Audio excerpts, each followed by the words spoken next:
Katera Rising by J.D. Evergreen, Chapter 27. Dartmoor's Shadow. My heart leaps into my throat as rocks fall around me. Dimly I hear my name called as I tumble down the rock face. Stones dig into my sides, and I strike my head on something solid that brings forth a burst of silver spots. I try to turn my body so I am falling feet first, but the rolling movement of the dirt beneath me spins and turns me, heedless of my best efforts. The fall stops, but the pain does not. My lungs scream for air, but my chest feels caged in stone. I cough. Dust fills my mouth, thick and suffocating. My legs are trapped, pinned beneath an avalanche of rock. I try to move. Pain explodes through my body, radiating from my spine to my fingertips. A sound escapes my throat, a broken, breathless whimper. I am alive, but for how long? Every part of me burns.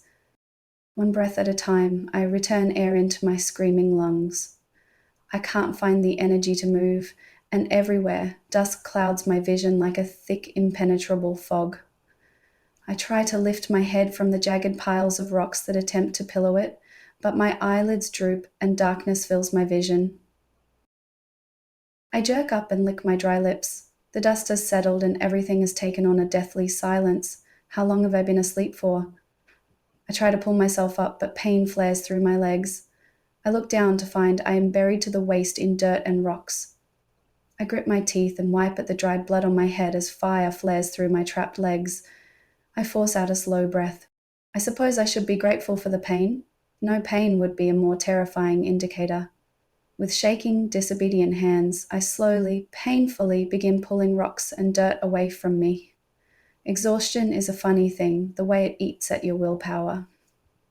I valiantly struggle to pull a head-sized rock away from my left thigh, and with a grunt it rolls free. Hundreds of smaller rocks fill its place. I groan and slump forward, leaning across the rock I had designated as my pillow, the taste of dirt on my cracked lips. My body shudders from the painful movement, but I am too tired to do anything about it. A small smirk crawls across my face. At least when I die here, I am already halfway buried. I suck in breaths that are like knives in my chest as I lay slumped, watching a white beetle strut across the rocks, gloating as it freely moves its 6 tiny legs. I glare at the beetle. The damn thing doesn't know how good it has it. I lay in the rocks for hours, perhaps even days. It's hard to tell when consciousness swims and fades before your eyes. It's not like the darkness of the cavern does anything to help track the time. I swallow, attempting to soothe my parched throat, but my dry mouth offers no relief. Cracked and dry lips scream with my throat, competing over who has it worse. Rocks shift in the distance, and dreamily I move my straining eyes towards the sound.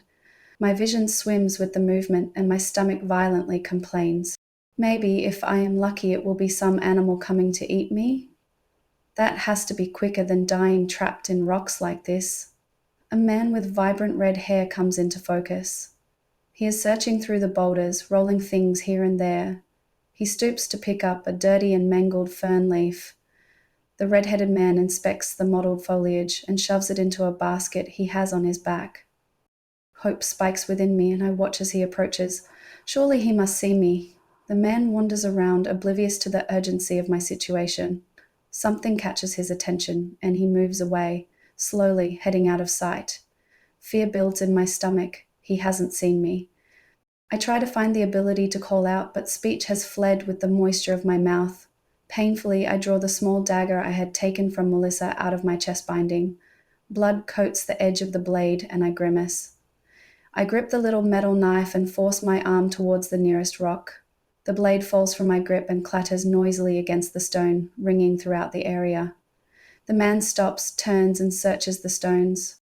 I reach for the knife. My fingers skitter across the edge, and it spins just out of reach. I take a deep breath and lunge at the dagger. Agony flows through my back and arms, but I manage to grasp the blade, its sharp edges cutting into my palm, pressed there by the force of my grip. I focus all my will on lifting this small dagger. This time I drop it over a larger flat rock, and the metallic clatter rings loud and true. This time the man locks his eyes on me and hurries over. I grope in the dust and take hold of my tiny metal savior. The man with fuzzy red hair crouches down beside me, his bright blue eyes startling against the deep mane of red. He leans forward, and a purple crystal swings out from his shirt, dangling in the dusty air. The purple gem gleams in the dim light of the cavern. My eyes lock onto it, and my hand painfully rises to the one I have around my neck. I pull it out of my shirt, and it glows brightly in my hand. The man follows my movement, and his eyes widen. An audible swallow follows when he realizes what I am showing him. I lick my cracked lips with my sandpaper tongue and look up at him. The importance of this next word needs to be conveyed in a single gasping breath. Lexa. The man's eyebrows shoot up, and darkness consumes me once more. I awake to painful jostling as someone attempts to pull my clothes from me. We need to get her in water. If she won't wake enough to drink any, it is our best option.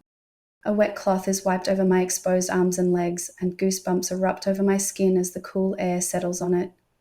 Someone grabs my necklace and they lift it from my chest.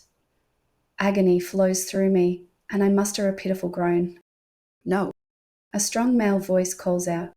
Livid, I am pretty sure that gem is the only reason she is not dead. The hand draws away, and the crystal sits once again upon my skin. I sigh in relief. I flutter my eyes, and a soft squeal proceeds, a wooden spoon filled with water pressing against my mouth. The water spills over my parched lips, dribbling down my face and neck. It's glorious. Eagerly I open my mouth, desperate for more.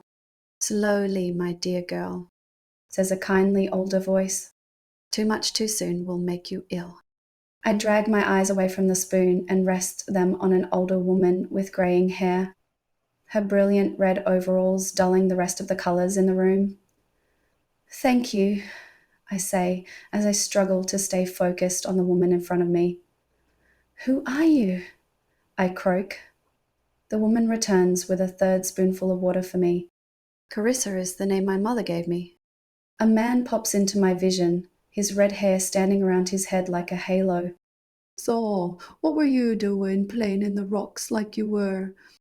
He sings at me. I furrow my brows as darkness tinges the edges of my vision. Landslide, I utter before I fall into the blackness once more. I roll over with a groan and the world spins before me.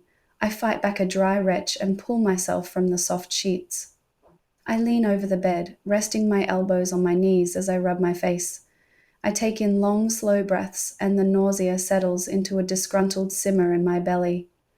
The crystal around my neck swings forward, and its sapphire light beams into the dim room. I clutch it in my hand to dim its light, but surely more people than I care to mention are already aware of the strange necklace by now. I am clad in some kind of long white shirt that falls to my knees, dwarfing my already small body. I take a slow breath and glance down at my legs. I am covered in bruises from my feet to my hips. Gingerly I touch the tender skin, and moderate pain that comes with bruising runs from the pressure of my fingers. How can it be? After falling down that cliff and being pinned between rocks, the only damage I have is bruising? I run my hands along my legs. No broken bones, no missing limbs, not so much as a cut. Well, except for the magic wounds I have spread across my body. I wriggle my toes, and the small blue cuts coating them flare with life. I inspect the nearest wound. Sapphire light pools from the inch-long cut on my elbow as it rudely pushes its way through my skin to meet the world. I sigh. It is almost as if these magic wounds are a permanent addition to my body. I spot a glass of water on the nearby table and eagerly grasp it.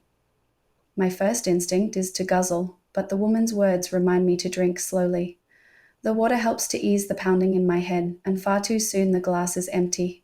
I set the cup down and find my clothes neatly folded on the floor beside my bed. I struggle into them. By the time I have them on, I am panting and covered in sweat. Shaking, I perch back on the edge of the bed. No, you can't go in there. She is resting, calls a shrill voice. The door across from me is flung open, as whoever that call was for disobeys. Lexa stands in the doorway, covered in dirt and dust. Her emerald eyes land on me, and in 3 swift steps, she crosses the room and pulls me into her arms. Claire, I feared the worst, she whispers as she pulls me closer. It is a strange combination of agony and relief. After a moment, my body relaxes into her embrace, and I hold her back, shaking from exhaustion but unwilling to let go of the woman in my arms. I lick my lips. It will take more than a falling wall of rocks to take me out. Lexa chuckles in my arms. Yes, you are far too stubborn to be defeated by a few tons of stone. I smile. Exactly.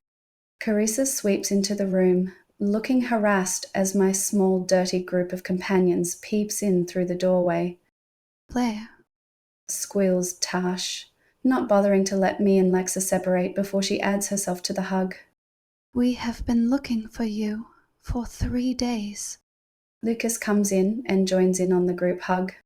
We were starting to think you had been squished. Tash whacks him.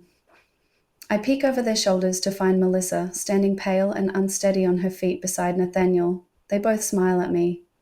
I squeeze the group back and feel another set of arms join the embrace. I turn, expecting to find that Melissa has caved and joined the hug, only to get a face full of wiry red hair. I raise my eyebrow. What are you doing? The man lets out a contented sigh. I love group hugs. I slowly detangle myself from the group. Usually I like to learn the names of people before I decide whether or not to hug them. Edward steps back, staring at me like I've just grown a second head. His hands twitch at his sides, his bright blue eyes flickering over me, then Lexa, then back again. I never thought I'd see one. He whispers. Not in my lifetime. A shiver crawls up my spine. See what? Edward grins suddenly, the manic energy returning to his face. The man holds out his arm. I'm Edward, collector of strange things, reader of minds, and most recently, the undigger of landslide graves. A small smile quirks at the corners of my mouth, and I grasp the man's hand. Thank you, Edward. The pleasure is all mine. I never expected to meet a Xineoph in my lifetime. He glances at Lexa, his eyes twinkling. Let alone 2. My eyebrows do their best to crawl up into my hairline. What is a Xineoph? The man with red hair laughs loudly before he catches my face. A quick glance at Lexa, and his happy face transforms into a grimace. The Phoenix. You really don't know? I shake my head. Edward runs his hands through his red mane. Oh dear, oh dear. He mumbles, shaking his head and glancing between Lexa and me, as if he expects us to laugh and yell out, "This is all just a trick!" Carissa is pale-faced and places her hand on Edward's arm. It is okay. I am sure they can be taught. Edward shakes his head violently. There is a time. What is it that we are supposed to learn? Lexa cuts in. Edward stammers incoherent words as he clutches his head, pulling his hair and groaning. Suddenly, I am struck with familiarity. I grab hold of Lexa's hand and squeeze. This is the man from our dream. As the words leave my mouth, Edward falls to the ground and has a fit, his purple necklace shining so brightly that my eyes struggle to look at him. Edward thrashes uncontrollably, and Carissa hurries to move furniture away from the seizing man. Coming to my senses, I help her to push a nearby table against the wall. Edward screams, Only the warrior escaped and found can save us from what lies beneath the ground. Flaming boulders plummet from the sky. Without her help, we are doomed to die. I glance at Carissa, and it is clear she is just as lost as I am. Edward stops his full body seizing and rolls to his side, whimpering. I kneel beside him and lay my hand on his arm. My necklace shines brightly, and he sputters out light in response before it dims, as exhausted as its wearer. Carissa looks at us with an apologetic smile. This happens to Edward sometimes. It will be a while before he is able to converse. If you go outside, dinner is being served. Each of you go and have a bowl. She looks me in the eye and clarifies. You are to have at least a bowl. Remember to go slow. I nod and we crowd out the door. As we pass, Nathaniel pushes inside, scoops up the whimpering man and gently lays him on the bed I had recently vacated before he too squeezes out the door to stand with us. I look at Nathaniel with great surprise. He has the strangest ways of showing kindness. My attention turns to our location and I look around to discover high walls of rock on either side of us. It is almost as if we are inside one of the chasms Melissa and I had found just before the goblin attack. A small rock tumbles down the rock wall and I shudder at the memory of being half buried. That was the first time I had ever been so close to death and completely helpless to try and stop it. I take a gulp of air as my legs start to shake. I would choose a horrific death in a battle over that slow, helpless death any day. I stumble and crumple to the ground, my legs refusing to take me any further. Lexa and Tash crouch beside me, and Melissa plonks down too, her pale face covered with sweat. I'm so glad you were the first to sit down, but I'm stuffed too. I give her a small smile. Walking is harder than I remember it. Melissa nods and gingerly touches the moss padding on her neck. I'm with you on that. For a tiny little critter, it sure did pack a powerful bite. I glance at her. It could have also been the tree that slammed into your head. Melissa shrugs. Aside from a few forgetful moments, I seem to have recovered from that. It's the constant sweating and exhaustion that keeps getting me. Lucas nods thoughtfully and rises to his feet. I will get you two some food. Nathaniel and Tash follow him, and together the three of them drift towards the sizable central campfire in the line building there. Lexa sits between me and Melissa, as if she is unsure who needs her the most. I look around. Where are Miss Q and the others? Lexa sits back, leaning on her hands. They may helped us look for you after the rock slide. It was Miss Q that found these people and led us here. She has left with Jamil and Jamie to an undisclosed location, but she maintained the decision that she would remain in touch. Melissa wipes her face on her shirt, revealing a glint of silver near her belt. I'm going to miss that little squirt. Lexa pats Melissa on the shoulder before turning to stare into the fire. I put my hand to my belt where someone had thoughtfully strapped the small knife. Reluctantly, I pull it out and offer it to Melissa. Here is your knife, I say quietly. It is my small and tiny hero, but it belongs to you. Melissa takes the knife and inspects it before handing it back with a smile. It has clay germs all over it. You better keep it. I take the knife back with a small smile and turn the tiny blade in my fingers. Thank you. The others come back, and I am forced to retell the story of the landslide coupled with how Edward found me. Surprisingly, I finish eating 4 bowls of the most delicious stew I have ever had before I finally realize how much I am eating. The group drifts into quiet conversations, and I curl up by the small fire our group had built on the edge of the camp. A small light blanket is placed over me. I glance up to find Lexa, who sits quietly, her hand resting on my shoulder. Fitfully I doze, comforted only by my back pressed against Lexa's leg. It feels like it's far too soon when Lexa is shaking me awake. Edward is asking for us. Grumbling, I climb to my feet and trudge behind Lexa through the dim and quiet camp. Everywhere people lay bundled in piles, sleeping in rings around fires. Slowly we make our way towards the caravan where we had left Edward.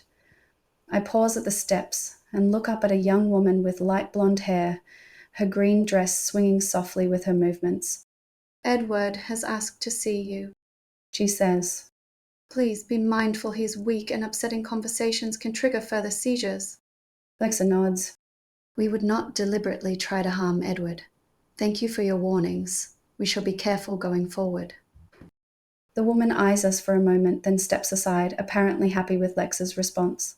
We step into the dim caravan lit by a single candle beside Edward's bed. He is sitting beside it, his face pale and ghostly in the flickering light. Thank you for coming, ladies, he announces with half the enthusiasm of our last encounter. I am sorry you had to see me like I was earlier. Such is the life of a keeper. My body is not designed to handle the power of the necklace as yours is. He grimaces and rubs his face. As you have seen, it can have adverse effects on one's health. I grip the necklace around my neck. The gems affect us too. Lexa nods as her hand rises to her hidden pocket. Edward nods and lifts a small kettle off a table I hadn't noticed before. Steadily, he pours 3 cups of sweet-smelling tea. I have seen your magical wounds, Edward says in a tired voice. The power you can draw from the gem is extraordinary, keeping you alive even with all that rock crushing you. Of course, your necklace just heals. The pain must have been unbearable. I push back the memory flash that surges forward and clench my jaw. Slowly, I sink onto a cushion conveniently placed on the floor. Lexa follows my actions, looking at me with her face filled with concern. I swallow and turn to Edward. What is a keeper, and how do you know that my necklace heals? The first question is easy. Edward says as he hands us a cup each. A keeper, which is me, has no direct lineage to the original owners of the gem, and it is their job to protect it until its true Xineoph arrives. People like you. If none is found, the crystal is passed down the keeper's line. I nod and take a sip. The tea is delightfully fruity and has a faint smell of mint. Lexa leans forward. So Xineoph are people who can use the gem's powers. Edward pauses. Not exactly. I have access to the gem's powers, although it comes sporadically, often not of my choice, and it affects me, as you have seen. I twitch. The gem gives you fits? Edward sips his tea before continuing. Yes, my body cannot handle the power of the gem, and I am only using a fraction of what you have accessed these last few days to stay alive. Silence settles over the room as everyone stares at their tea. Lexa casts a wary glance at me and asks, How do you know if Claire's necklace heals? Edward pulls the blankets beside him into his lap and cuddles them. Because there is no other way Claire could be alive right now. Some of the rocks that were on top of her legs were so heavy it took 3 strong men to lift. I shake my head. That can't be right. With Lexa I have made shields, and before me my mother used it to see glimpses of the future. If it is healing, why did it not heal for her? Edward gives me a small smile and bops as he sings a small children's rhyme. The crystal knows what the heart rings true. It will show you until you do. I almost sigh in frustration. And the song means... Lexa cuts in. Are you saying the power of the crystal is entirely dependent on our heart's desire? Edward nods excitedly. This time I do sigh. So now we have a fairy tale ending, all summed up in a cute little rhyme. Will we require true love's kiss as well? I snap. Claire. Lexa questions, startled by my outburst. Sadly, no.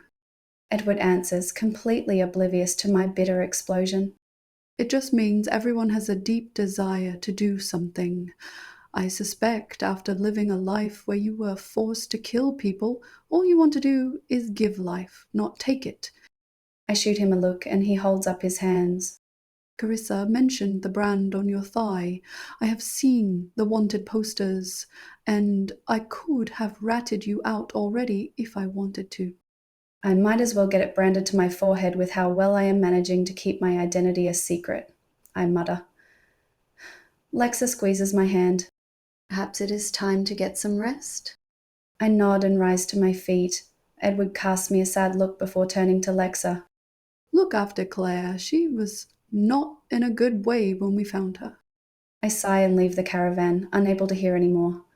Lexa comes out a few minutes later and quietly leads me back to our group's little fire. Tash is sitting quietly, keeping watch. I grumble a hello to her and curl up under my blanket, keeping my back to our tiny camp. Why does this keep happening? I have survived countless near-death situations before.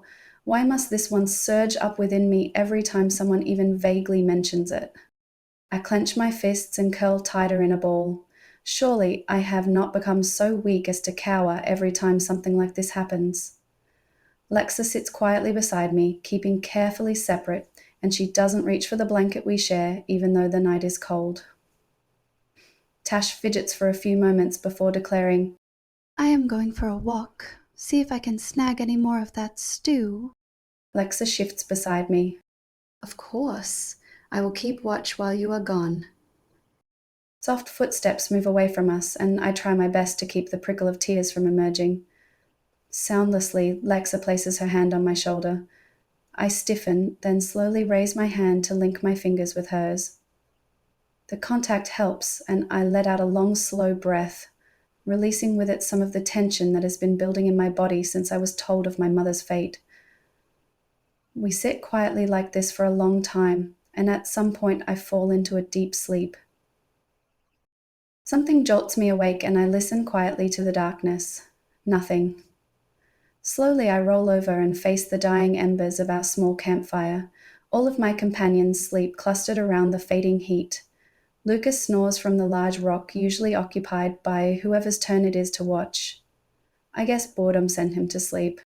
I pull myself from the blanket I share with Lexa, and the cold of the cavern bites at my skin. I hurry over to the glowing coals and add a few precious sticks and a small log. The fire sighs happily and begins steadily munching on the wood I put there. The wave of heat is an immediate relief from the cold of the cavern, and my companions unconsciously roll towards the warmth. I sit for a while and watch the leaping flames. Fire, the bringer of destruction and of life. I twist around to find Miss Q standing beside me, warming her body by the flames.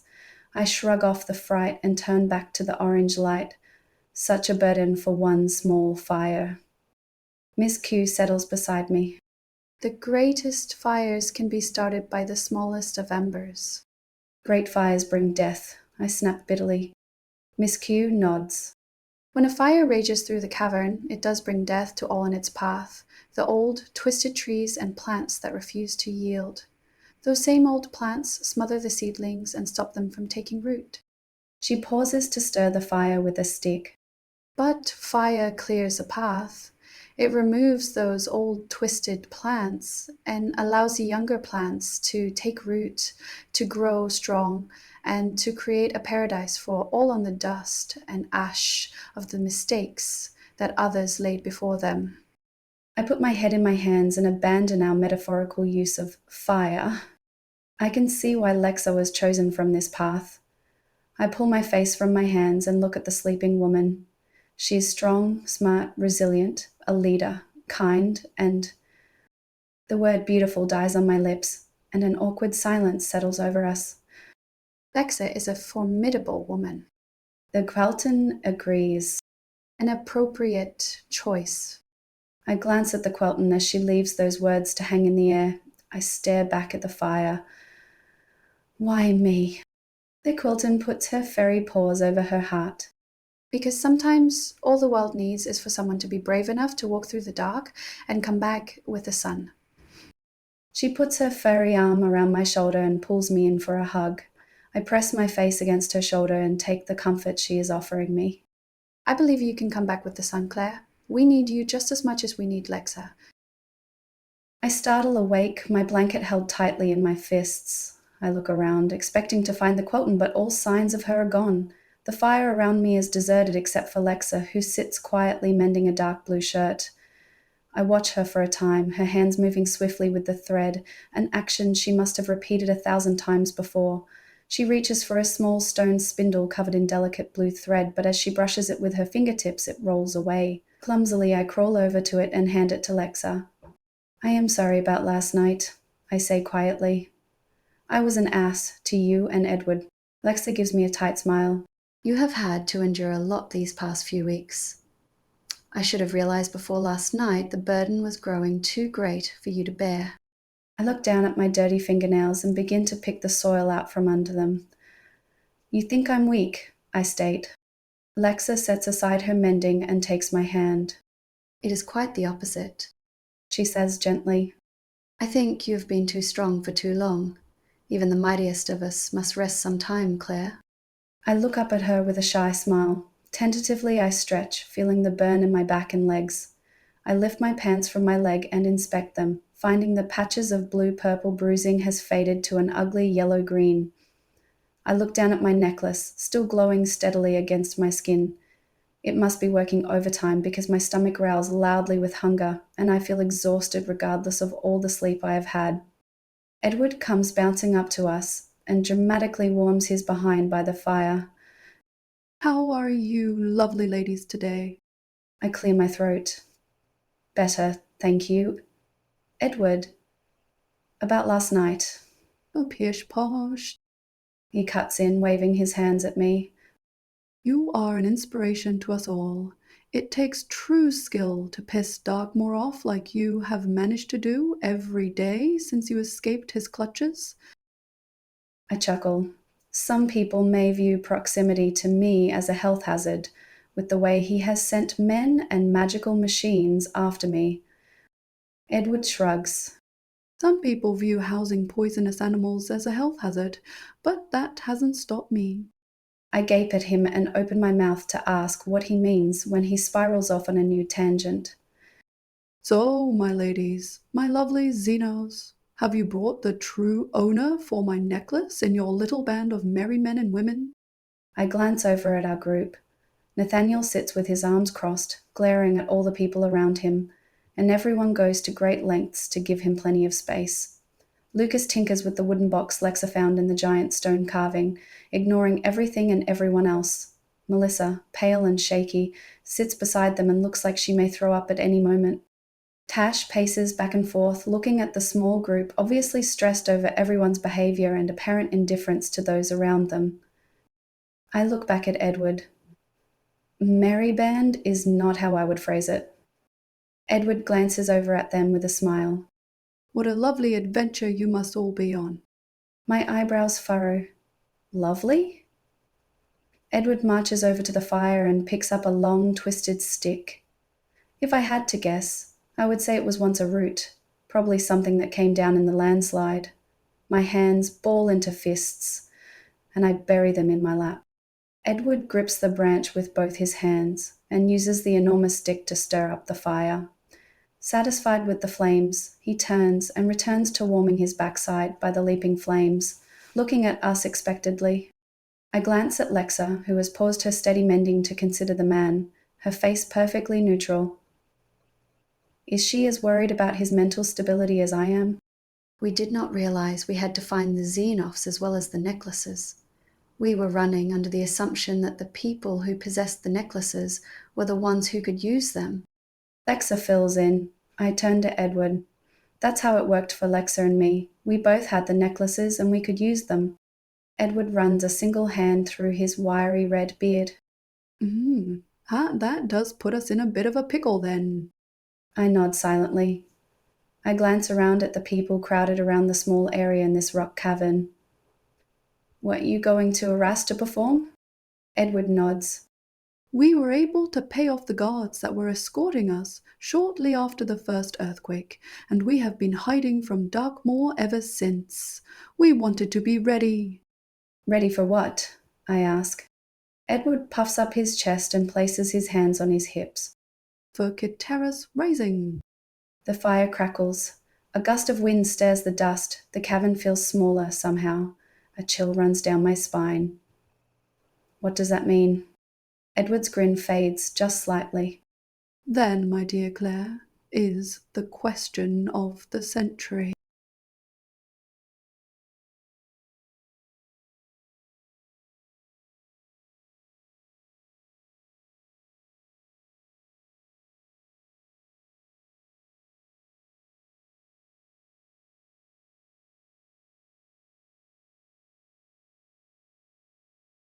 Thank you for listening to Chapter 27 of Katera Rising, Darkmoor's Shadow. Claire's journey grows ever more perilous, and mysteries continue to unfold around every corner.